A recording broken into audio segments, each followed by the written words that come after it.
دیکھ لینا یہ نبی کا معجزہ ہے.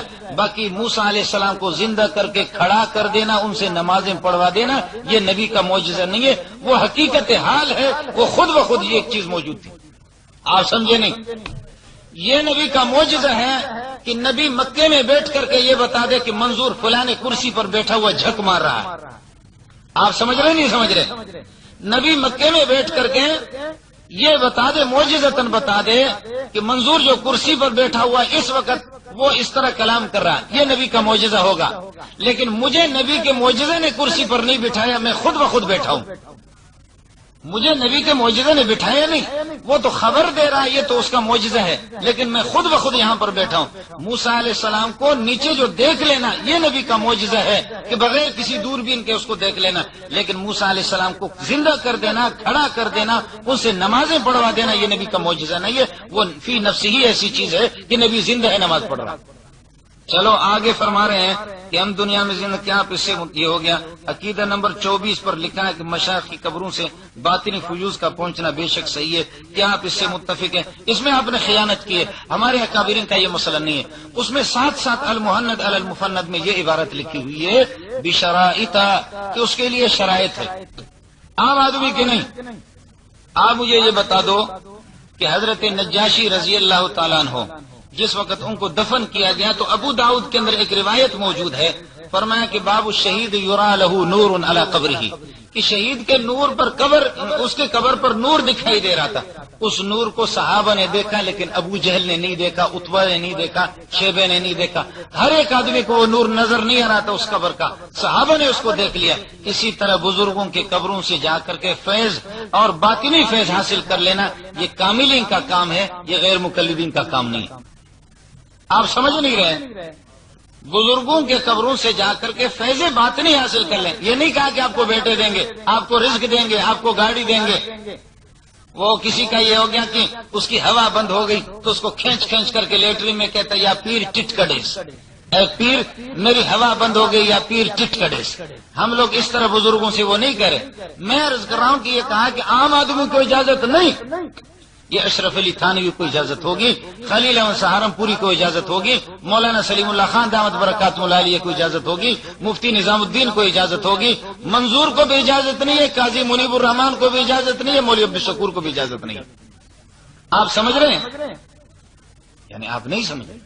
آپ کہیں گے کہ یہ کیسی شریعت ہے، یہ کیسی شریعت ہے. مفتی نظام الدین کو تو قبر سے فیض باطنی حاصل کرنے کی اجازت، اور مولانا سلیم اللہ خان کو اجازت، مولانا اشرف علی تھانوی کو اجازت، لیکن منظور کو اجازت نہیں، اور یہ ہے کہ قاضی منیب الرحمان کو اجازت نہیں. تو بابا یہ چھوٹے لوگ ہیں، وہ بڑے لوگ ہیں، وہ طریقے جانتے ہیں اور وہ پہنچے ہوئے ہیں، ہم وہ لوگ نہیں ہیں.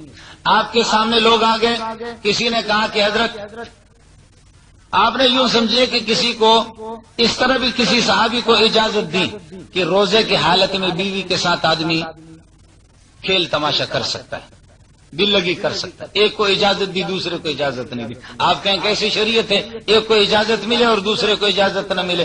جس کو اجازت مل گئی وہ کنٹرول کرنے والے تھے، اور جس کو اجازت نہیں ملی خطرہ تھا کہ یہ کنٹرول نہیں کریں گے، کہ آگے جا کر کے کسی اور یوں سمجھیے کہ مسئلے میں مبتلا ہو جائیں گے. اس طرح ہوتا. مسئلہ تو ایک ہی ہے، میری داڑھی کو میرا بچہ پکڑ لے، یہی تو داڑھی ہے، لیکن مجھے خوشی ہوگی. لیکن آپ ذرا پکڑ کر کے دیکھ لو، بات تو وہی ہے نا. بچہ میرا اگر پکڑ لے وہ تو ٹھیک ہے، لیکن آپ پکڑ کر ذرا دیکھ لو. یہ ہو گیا جی، یہ بھی ہو گیا. کہتے ہیں کہ کیا آپ امام ابو حنیفہ کے تمام مسائل میں تقلید کرتے ہیں یا بعض میں تقلید کرتے ہیں؟ میرے بھائی جان، مسائل فرعیہ غیر منصوص علیہ، اگر اللہ نے دماغ دیا تو کان لگا دینا ذرا. مسائل فرعیہ، سارے مسائل نہیں، مسائل فرعیہ غیر منصوص علیہ، جن کے بارے میں نص میں نہیں آیا، قرآن و سنت میں صراحتاً حکم نہیں ہے، یا منصوص علیہ نص ہے لیکن ان میں تعارض ہے بظاہر، دفع تعارض میں کہ امام ابو حنیفہ اس تعارض کو ہٹا دیتے ہیں، اس تعارض کو ہٹا دیتے ہیں، یا ناسخ منسوخ کی پہچان نہیں ہے اس میں مسائل فرعیہ میں. یہ ہو گیا. امام صاحب سے پہلے لوگ کس کی تقلید کرتے تھے؟ میری تقلید کرتے تھے. اس سے پہلے امام صاحب سے پہلے لوگ کس کی تقلید کرتے تھے؟ محمد الرسول اللہ صلی اللہ علیہ وسلم کی تقلید کرتے تھے.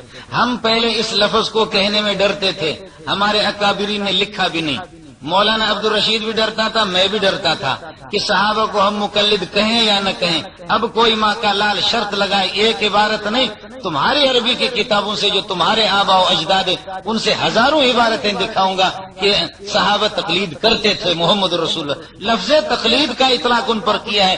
شاہ ولی اللہ رحمۃ اللہ حجت اللہ البالغہ کے اندر فرماتے ہیں وَعَلَمْ أَنَّ الصَّحَابَةَ لَا يُقَلِّدُونَ إِلَّا صَاحِبَ الشَّرْعِ، صحابہ رسول پاک کی تقلید کرتے تھے۔ ہم پہلے اس لفظ کو کہتے ہوئے ڈرتے تھے، اس لیے کہ ہمارے اکابرین نے اس کو نہیں لکھا ہے، علماء دیوبند کی کتابوں میں اس کو نہیں لکھا ہے کہ صحابہ کو مقلد کہا جائے یا نہ کہا جائے۔ امام ابو حنیفہ سے جو پہلے ایک دوسرے کے ان کو مقلد کہا جائے یا نہ کہا جائے، محمد رسول اللہ کا مقلد ان کو کہا جائے یا نہ کہا جائے۔ میں بھی ڈرتا تھا کہ چونکہ ہمارے اکابرین نے نہیں لکھا ہے، مولوی عبد الرشید بھی ڈرتے تھے جو میرے بڑے بھائی ہیں، لیکن یہ کہ الحمدللہ ایک نہیں، دو نہیں، 20 عبارتیں آپ کو ایسے دکھائیں گے۔ علامہ ابن تیمیہ رحمۃ اللہ علیہ جو آپ کا ابا لگتا ہے اس نے بھی لکھ دیا ہے کہ تقلید الرسول ہے، جیسے کہ صحابہ رسول کی تقلید کرتے تھے۔ بات ختم ہو گئی، اب تو الحمدللہ کوئی مسئلہ نہیں ہے۔ یہ لوگ کہتے ہیں کہ تقلید جہالت ہے، اس میں جہالت ہوتی ہے۔ اب آپ کی مرضی ہے صحابہ کو جاہل کہو، آپ کے لوگوں نے کہا ہے، آپ کی مرضی ان کو جاہل کہہ دو، وہ آپ کا مسئلہ ہوگا، ہم نہیں کہیں۔ جس کی تقلید امام صاحب میں سے پہلے کی جاتی تھی، آپ اس شخصیت کی تقلید کیوں نہیں کرتے؟ ہم ان کی تقلید کرتے۔ ایک ابو حنیفہ نہیں، خدا کی قسم کروڑوں ابو حنیفہ جمع ہو جائیں ایک صحابی کے جوتے کے برابر نہیں ہے، لیکن آپ جیسے کروڑوں جمع ہو جائے ابو حنیفہ کے جوتے کے برابر نہیں۔ کس باغ کے مولی ہو؟ کہتے ہیں کہ امام ابو حنیفہ رحمۃ اللہ علیہ ان کی تقلید نہیں کرتا، آپ ان کی کیوں تقلید نہیں کریں گے؟ خدا کی قسم میں عرض کر رہا ہوں کہ ہمارا یہ نظریہ ہے اور عقیدہ ہے، کروڑوں ابو حنیفہ ایک صحابی کے جوتے کے برابر نہیں، لیکن تمہارے آبا و اجداد چاہے نذیر حسین ہو، داؤد غزنوی ہو، ثناء اللہ عمر تسری ہو، کوئی بھی بلا ہو، آپ کے جتنے کروڑوں غیر مقلد کو ابو حنیفہ کے جوتیوں پہ قربان کرتے ہیں۔ گر فرق مراتب نہ کنی زندگی کس، نہ ہر زن زنست نہ ہر مرد مرد۔ مجھے میرا استاد سلیم اللہ کہہ دے کہ تو غلط ہو، وہ کہہ سکتا ہے مجھے، لیکن آپ چھولے بیچ رہے، آپ کو کیا حق پہنچتا؟ یہ مراتب ہے، چھولے بیچنے والا آدمی مجھے یہ نہیں کہے گا۔ یہ ہو گیا جی۔ غائبان نماز جنازے کے بارے میں کچھ وضاحت فرمائیں۔ آپ کے غیر مقلدین نے خود لکھا ہے کہ نجاشی کے جسم کو رسول پاک صلی اللہ علیہ وسلم کے سامنے لایا گیا، میت کا سامنے ہونا ضروری ہے، اس لیے یہ معجزہ نبی کے ساتھ خصوصیت ہے، میرے لیے اور آپ کے لیے نہیں ہے۔ آپ کے اکابرین نے خود اس کو لکھا ہے۔ آپ جب کہتے ہیں کہ قبر میں حیات حق ہے تو پھر انک لا تسمع الموتى کے بارے میں کیا کہتے ہیں؟ میں نے کہا لیکن آپ نے سنا نہیں۔ میں نے کہا تو تھا لیکن آپ نے سنا نہیں۔ یہ سننے میں آیا کہ آپ انہی دنوں میں کسی ملک غیر مقلدیت کے بڑے مناظرے کے لیے گئے تھے، وضاحت فرمائیں۔ یہ مولوی عبد الرشید صاحب وضاحت فرمائیں گے۔ بہرحال ہم گئے لیکن غیر مقلد صاحب ملا نہیں ہمیں جگہ پہ۔ دعا کریں گے حضرت مفتی صاحب، دعا فرمائیں گے مفتی محمد شفیع صاحب۔ تقلید اسلام کب سے شروع ہوا؟ کیا مذاہب اربعہ میں کوئی کیا کہتے ہیں جنتی ہے؟ تقلید اسلام کب سے شروع ہوا؟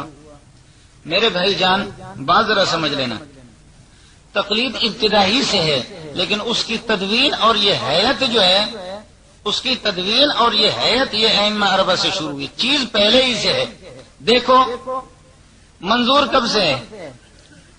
آپ لوگ تو بالکل خاموش ہیں، بات ختم ہو گئی، دعا میں شریک ہو جاؤ، مفتی صاحب دعا کریں گے۔ منظور کب سے ہے؟ میں الحمدللہ 40 سال پہلے سے ہوں، لیکن میرا ظہور آپ کے سامنے آج ہوا ہے۔ میرے بھائی قرآن پاک لوگ پہلے سے پڑھتے تھے، لیکن الحمدوں پر پیش لکھا ہوا نہیں تھا، الحمدوں کے الف پر اور حمزے پر زبر لگا ہوا نہیں تھا، پڑھتے اسی طریقے پر تھے، لیکن اس کا ظہور حجاج بن یوسف نے کر دیا، اس کو یہ ترتیب دی، اس کو جمع اس طریقے پر کر دیا۔ تقلید ابتدائی سے اس کی تدوین ہے۔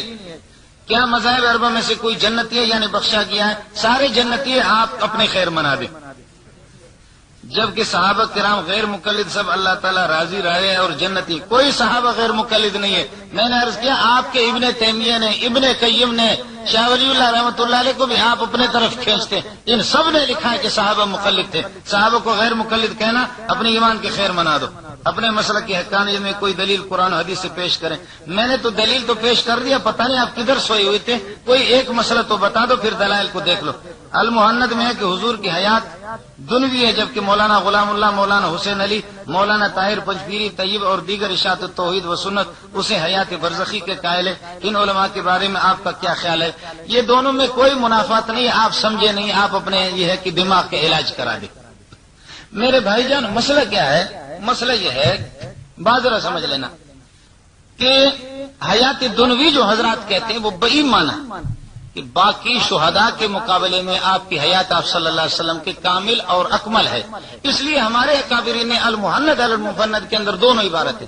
وعلم ان حیات صلی اللہ علیہ وسلم دنویت لا برزخیت، یہ اس کے کمال کے پیش نظر آپ کیا سمجھیں گے؟ یہ استعارات ہوتے ہیں۔ مثلا میں کہتا ہوں زید اسد اور دوسرا کہتا ہوں زید کل اسد ہے، زید شیر ہے، دوسرا یہ کہ شیر کی طرح ہے، یہ دونوں ایک ہی چیز ہے، ایک میں مبالغہ ہے۔ مولانا غلام اللہ رحمۃ اللہ علیہ، مولانا پنجپیری رحمۃ اللہ علیہ آپ صلی اللہ علیہ وسلم کے حیات کے منکر نہیں ہے، البتہ کیفیت، جو کیفیت عام طور پر بیان کی جاتی ہے اس کیفیت میں اختلاف ہے، باقی اس پر الحمدللہ اتفاق ہے کہ دلالت النص سے آپ صلی اللہ علیہ وسلم کی حیات ثابت ہے۔ باقی اس پر آپ ہم سے بات کریں انشاءاللہ آپ کو بتا دیں گے۔ ہمارے علماء کا مسئلہ یہی ہے کہ آپ صلی اللہ علیہ وسلم، بلکہ اس پر الحمدللہ اجماع ہے کہ